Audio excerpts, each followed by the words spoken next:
Trying to find players, huh?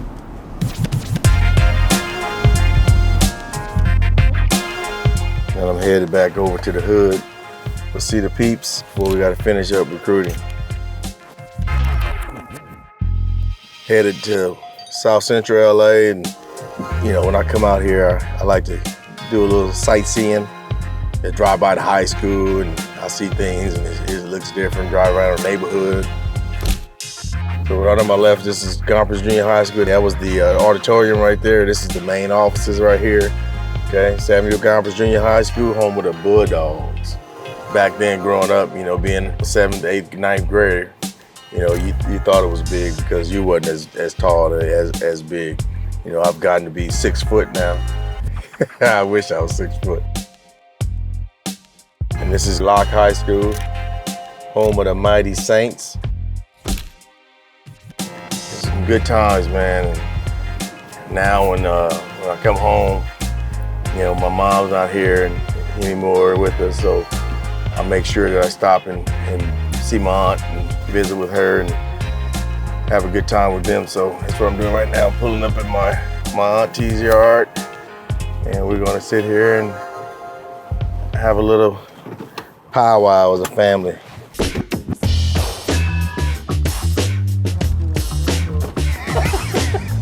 What's going on, bro?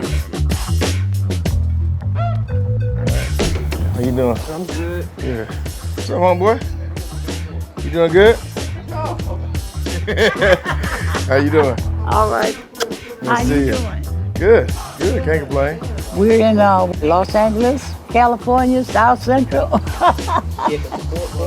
I've been here about 54, 55 years, and I've never had a problem.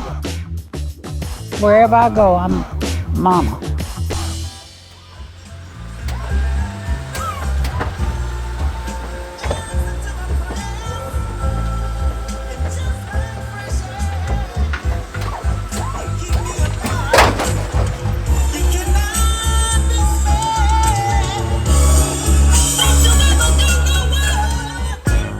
He's my blood cousin, but to me, like my brother. He's been here all his life. This is where he's been living and raised right here.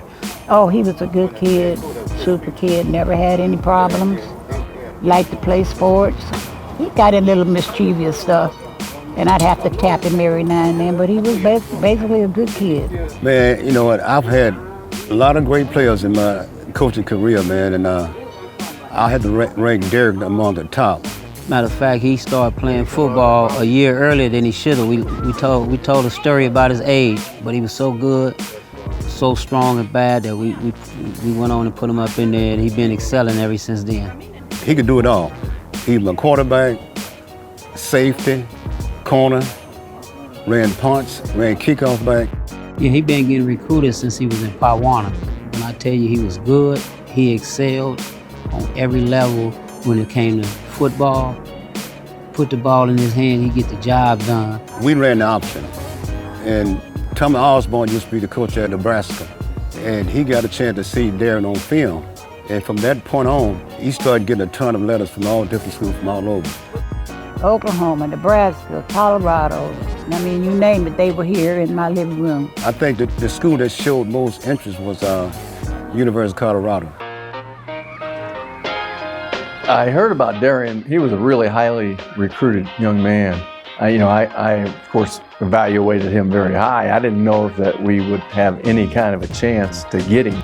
When I was getting recruited by Colorado, you know, back then it wasn't any cell phones.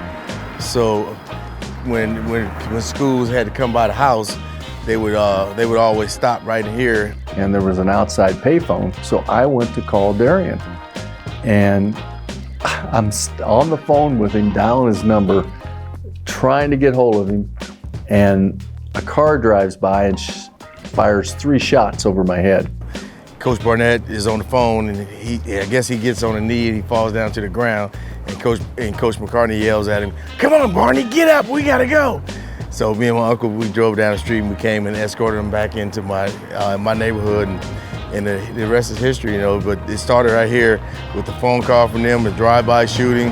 I can't remember now what Coach McCarthy told him, but something about wearing the red and coming back to the neighborhood. That did it. So God knows best, and he ended up where it was best thing that could have ever happened. I knew if he got a shot, he was going to do well.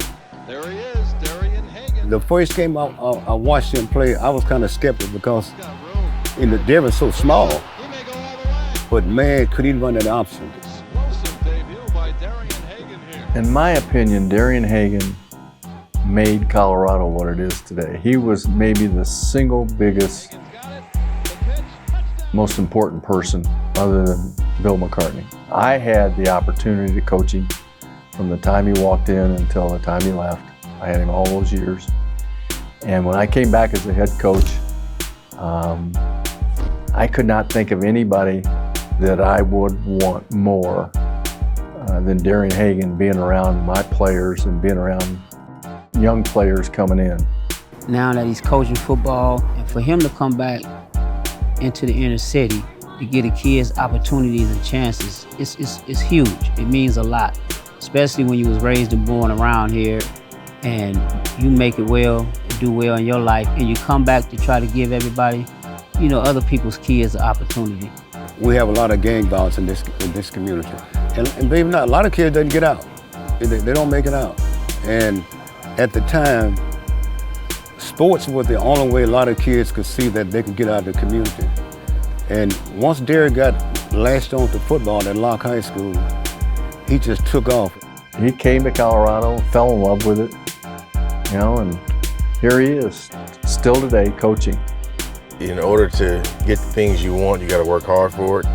In order to get the things you want, you got to make good decisions and do really good things to have the people in the community proud. So it wasn't just about Darian Hagan and his family. It was about my community, my friends, and everything about South Central LA. It wasn't just about me. It was an avenue to put South Central in a positive light, and to this day I don't take that lightly.